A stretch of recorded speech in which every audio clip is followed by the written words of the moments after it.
Perché au cœur de Katouba, l'Athénée de Lubumbashi était monument. Construit à l'époque coloniale, ce complexe scolaire immense et légendaire a vu défiler des générations de Congolais, devenus figures d'époux du pays. Mais aujourd'hui, le mythe semble brisé.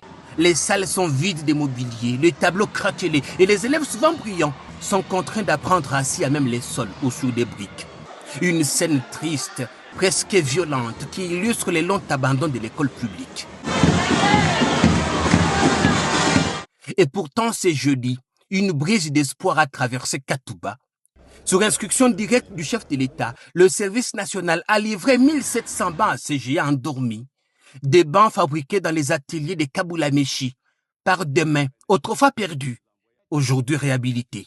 La ronde que nous avons effectuée dans nos différentes écoles, par Kinshasa à l'intérieur du pays, démontre que l'État avait pratiquement abandonné sa responsabilité en matière d'éducation. Les conditions d'études et d'accueil des élèves dans les établissements scolaires sont presque les mêmes et désolants, et même très désolants.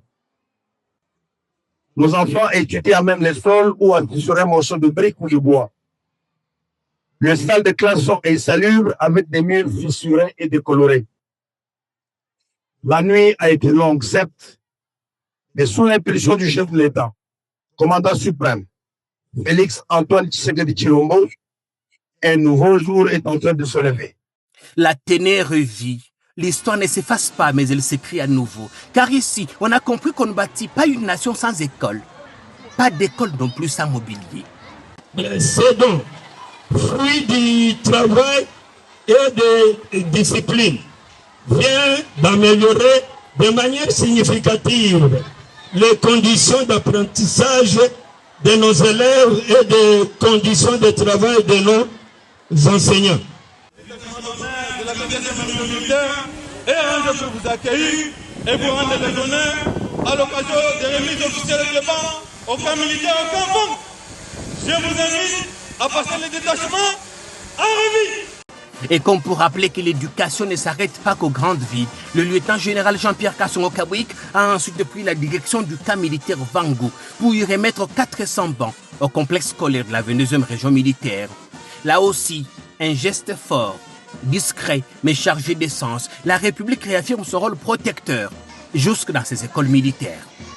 Prenons l'occasion de dire merci et fidélité au commandant suprême des armées, de la police nationale et du service national qui fait de l'éducation pour tous les enfants congolais une priorité de son mandat. Après la vision sur la gratuité de l'enseignement, aujourd'hui,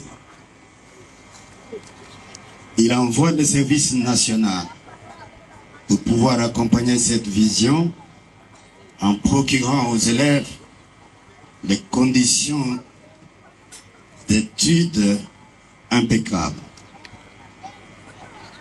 Je pense que vous-même, commandant, quand vous allez visiter quelques salles de classe, vous allez couler quelques larmes de vos yeux. Derrière ces actes, une vision s'affirme, celle d'un État stratège qui place l'éducation au cœur du redressement national. Car ici, à Katouba comme à Vangu, une vérité s'impose. Le développement n'est pas un luxe, mais c'est un droit. Et ces droits commencent toujours sur un banc d'école.